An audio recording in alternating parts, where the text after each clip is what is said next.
اور آپ کو پتا ہے قرآن پاک میں رب تعالیٰ نے یہ فرمایا وَلَا تَقُلْ لَهُمَا اُفٍّ وَلَا تَنْهَرْهُمَا، والدین کے بارے میں بچوں کو کیا کہا گیا؟ ان کو اف تک نہ کہو.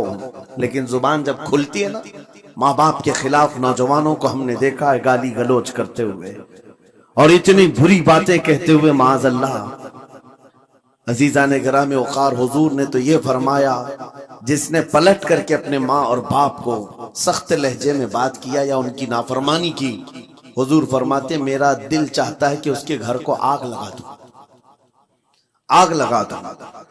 اس لیے اس بات کو ہمیشہ یاد رکھیں، تمہارے لہجے کی سختیاں کسی کو زخمی کر دیں تو آخرت خراب ہو جائے گی، آخرت خراب ہو جائے گی. حضرت علقمہ رضی اللہ تعالیٰ عنہ حضور کے صحابی، حضور صلی اللہ علیہ وسلم کے صحابی، آخری وقت آ گیا تھا لیکن زبان نہیں کھلتی تھی. ان حضور پاک صلی اللہ علیہ وسلم کے پاس سفارش لائی گئی کہ آپ کے وہ ساتھی ہیں انتقال کر رہے ہیں لیکن زبان پر کلمہ بھی نہیں آتا. حضور تشریف لائے، دیکھا، پوچھا گھر میں ان کے کون کون ہے؟ کہا بیوی ہے اور ماں. ماں کو بلایا اور کہا علقمہ کے بارے میں کیا کہتی ہو، کیسا تھا؟ کہا بہت اچھا، پرہیزگار، عبادت گزار، ساری نیکوکاریاں اس کے اندر ہیں. تو پھر حضور نے پوچھا اچھا یہ بہت نیک تھا، تم بھی اس سے راضی ہو کہ نہیں ہو؟ ماں نے کہا میں نہیں راضی، میں راضی نہیں ہوں. کہا کیوں، وجہ کیا ہے؟ کہا یا رسول اللہ میرا اکلوتا بیٹا، میرا تنہا بیٹا تھا، بڑی محبتوں کے ساتھ اس کو پالا تھا، اور جب میں نے اس کی شادی کی اپنی بیوی کو لایا اور جب بیوی گھر پر آ گئی تو میری بات کو ہلکے میں لیتا، اپنی بیوی کی بات کو فوقیت دیتا، ترجیح دیتا. اور اس وقت غالباً یہ باتیں تھی کہ زبان سے کوئی کلمہ ان کے نکلا ہوگا جو بیوی کی حمایت میں تھی، ماں کو تکلیف پہنچ گئی.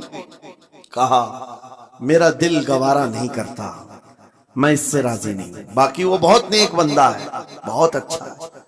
حضور نے فرمایا دیکھو زندگی کے آخری پڑاؤ پر آ چکا ہے، روح نکلنے کو ہے، معاف کر دو.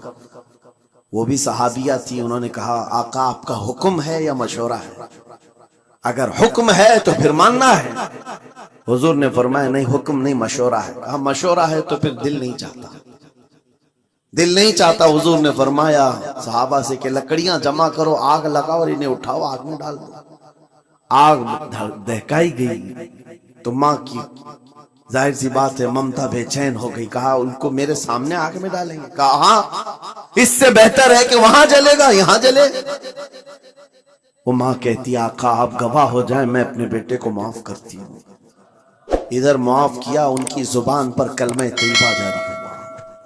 میرے عزیزو یہ بتانا مقصود اس لیے ہے کہ زبان سے دیے ہوئے زخم خواہ والدین کو ہو، یہ معمولی نہیں ہوتے. ہو سکتا ہے آخری وقت تمہاری زبان بند ہو جائے اور کلمہ طیبہ بھی نہ جاری ہو، زبان کھلنے بھی نہ لگے، یہ حالات آ جائیں گے.